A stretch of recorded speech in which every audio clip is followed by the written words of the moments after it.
За сайн байцгаана уу. За өнөөдөр юуны талаар ярих вэ гэхлээр миний саяхан өөрийгөө жоохон ажиглаж байгаад анзаарсан тэгээд өмнө буруугаар ойлгож явдаг байсан зүйлийн талаар ярина. Тэр нь юу вэ гэхлээр би өөрийгөө хайрлана гэдэг зүйлийг маш буруугаар ойлгож явдаг байсан гэдгийг ойлгосон.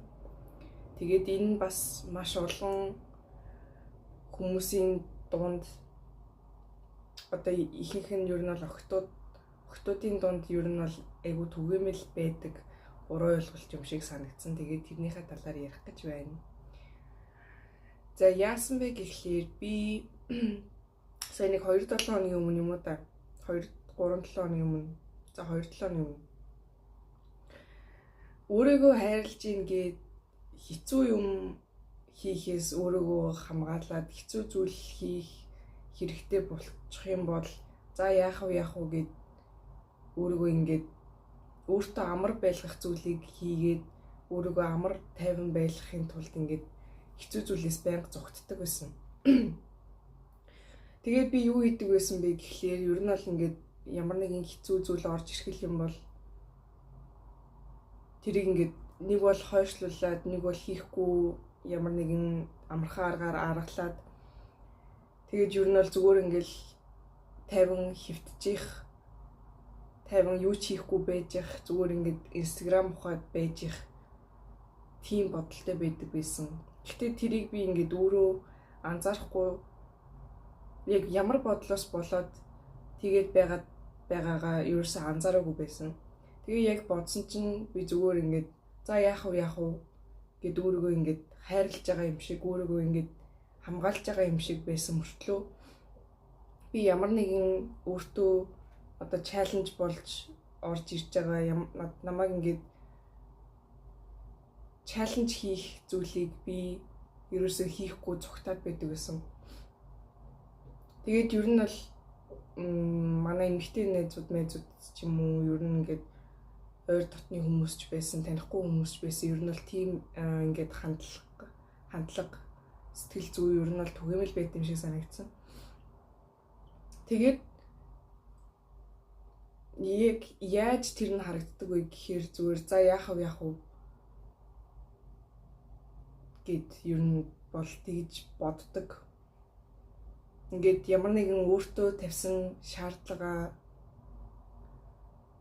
өөртөө тийм шаардлага тавьчаад өөрөө тэрийг ингээд хүлээж аваад тэрийг хэрэгжүүлж чадахгүй за яах вэ гэд тэрийг нэг бол хойшлуулад нэг бол өнөөдөртөө яах вэ эсвэл за ямар тэгж өөрийгөө хүчлэх шаардлагатай ч биш дээ гэж бодож тэгж нэг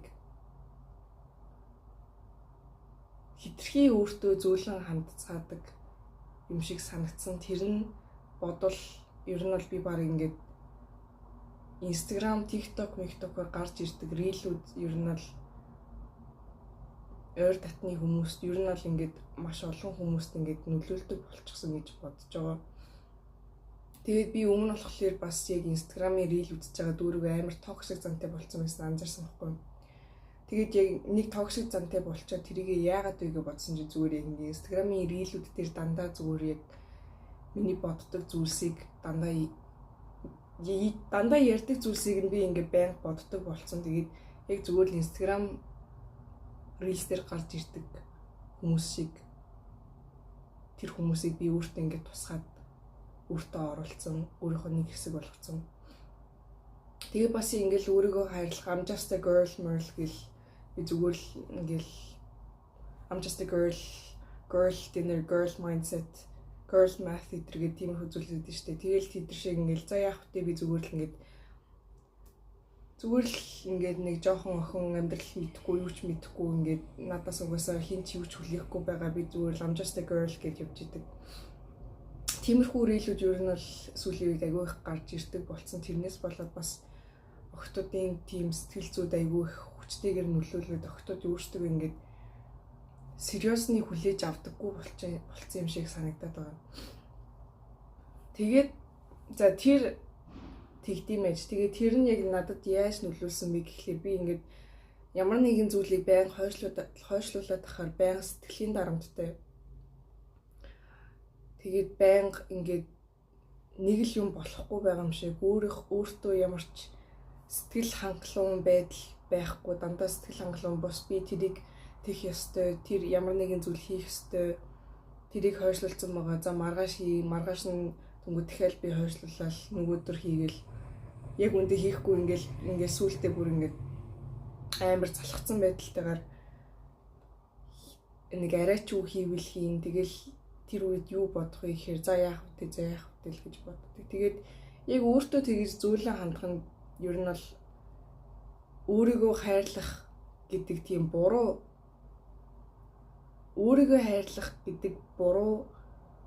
ойлголт болоод түгээмэл болоод ороод ирчихсэн. Тэгээд өөрийгөө хайрлах гэдгийг буруугаар хийгээд байгаа юм шиг санагдсан гэх юм уу. Тэгээд амар хэцүү байсан заяа. Би ингээд юу ч хийж чадахгүй хүн шиг санагдаад босоод ингээд жоохон суугаад хичээлээ хий гэсэн ингээд дасглаа хийчи, жим орчи, гараад гүүчи, гэрээ цэвэрлчи гингүүт. За яах вэ? Ингээд би одоо үгүй сая өмнө хичээсэн юм чин эсвэл би өнөөдөр ингээ ядарчих үедээ гэж бодоод өөрийгөө хайрлаад байгаа юм шиг ингээд тэгээд амар сэтгэл хангалуун бус би бүр ингээд хамаагүй юм хойшлуулсан зүгээр ингээд рил үзээд хэвтэж байхдаа би бүр ингээд амар сэтгэл хангалуун бус байсан заяа. Бүр ингээд яг ямар новшоо хийгээд байгаа юм бэ ёо. Би ингээд үнэхээр амьдрал ийм байх ёстой юм уу? Би ингээд яг юу хийгээд байгаа юм бэ? Би ингээд ямар хүн болцсон юм бэ? Зүгээр ингээд рил үзээд хэвтчихэдэг. Ингэж амьдралыг би өнгөрүүлэх юм уу гэж бодсон. Тэгээд би шууд ингээд за яг YouTube дээр надад нэг бичлэг гарч ирсэн. Ямар бичлэг байсан бэ гэхээр допамин детокс гэдэг. Тэгээд допамины талаар ер нь л дараа ярих гэж бодчих. Гэхдээ за яасан бэ гэхээр би тэгээд Instagram-аа устгаад рил үзэхээ болиё гэж шийдээд Twitter-ийг устгаад Webtoon-ийг устгаад би зүгээр энэ жижиг сажиг юмнаас ингээд допамин авч яхахын оронд эдрийг устгачих юм бол миний ингээд өдөр тутамд хийж байгаа одоо гэрээ цэвэрлэх хичээлээ хийх гэдэг зүйлсээс би өөртөө сэтгэл хангалуун байх тэр мэдрэмжийг авч эхлэе гэж бодоод тэгээд ер нь л Instagram-ыг устгаад Twitter-ийг устгаад тийм ер нь л ингээд уцаа тиймэрхүү зүйлс ашиглахаа болсноос хойш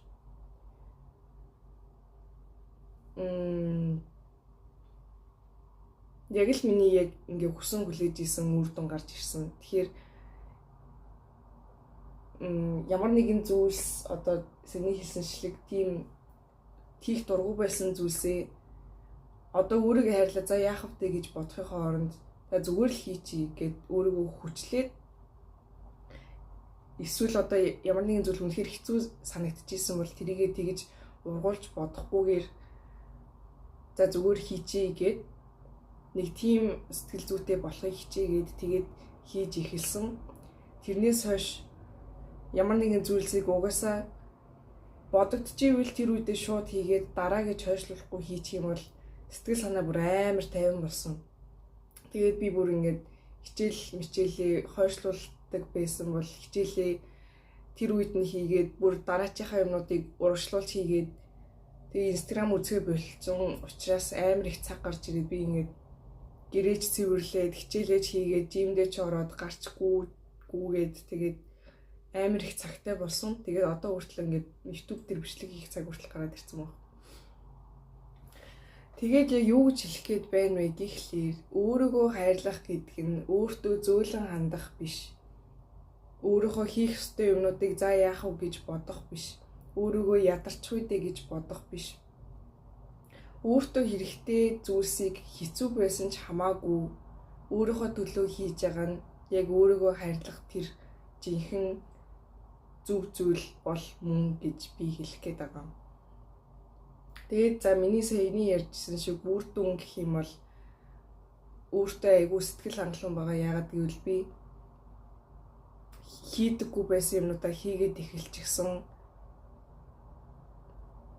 Ингээд сэтгэл санаа зовоогоод байдаг байсан юмнууд байхгүй болчихсон. Хичээлээ илүү ойлгож байгаа, жимд яваад үр дүн харж байгаа, гүүгээд хурдныхаа рекордыг эвдсэн. Тэгэл мэдгүй ингээд Instagram дээр гарч ирдэг байсан. Ер нь Instagram чинь нэг токсик юмнууд ер нь бол бас ер нь гарч ирдэг штий. Тэгээд тиймэрхүү зүйл харахгүй байгаа учраас сэтгэл санаа амар байгаа. Instagram тэгээд ингээд утсан дээр байгаа аппликейшнууд notification буюу мэдээлэл ирэхэд хүртэл ингээд амар ядаргаатай байсан байдгийг ингээд ойлгож байгаа хгүй. Өглөөс ирээл утсан харангууд дин. Тэгээ би тэгж жагаад устгаад маргааш өглөөс ирсэн чи бүр амар гойс ирсэн заяа. Ингээл чимээгүй зүгээр ингээд амар тайван сэрж байгаа хгүй. Тэгээд ингээд за яах вэ гэж за өнөөдөр ингээд амралтын өдөр маргааш амралтын өдөр юм чинь би ингээд жоох уцаа үзэж байгаа дундчий гэж боддог байсан. Тэр нь ингээд өөрийгөө хайрлаж байгаа юм шиг санагддаг байсан ч гэсэн тэгэл маргааш нь амар оройс ирээл дутуу унтцсан юм шиг амар ядарч ирээл мэдгүй тэгэл нэг тиймэрхүү байдаг байсан. Тэгээд одоо ингээд нойр хүртэл засагтаад ингээд өглөө тогтмол цагт сэрдэг болоод ер нь л өөртөө айгу сэтгэл хангалуун байгаа. Ирч хүч бүр амар нэмэгдсэн тэрнээс хойш. Тэгээд би ингээд гүүж мөх гэхээр ингээд амар хэцүү санагддаг байсан. Тэгээд 5 км-ийг бол ер нь баг өлхөн гүүгээд байсан. Би тэгээд яагаад юм бол гэж бодсон чинь нойр сайн байгаа, энерги сайн байгаа. Би ингээд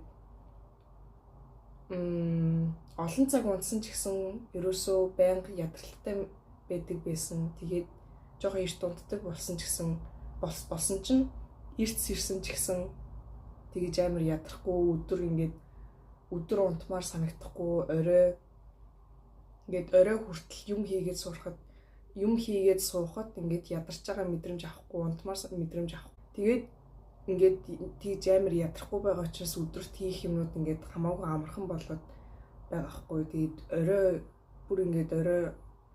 10 цагт ингээд хичээлээ хийгээд ер нь өдрийн турш ингээд хичээлээ хийгээд суусан ч гэсэн нэг тийм амар ядраад бүр ингээд тарих ажиллахгүй байгаа юм шиг тийм мэдрэмж өөрөөсөө төрөхгүй байсан.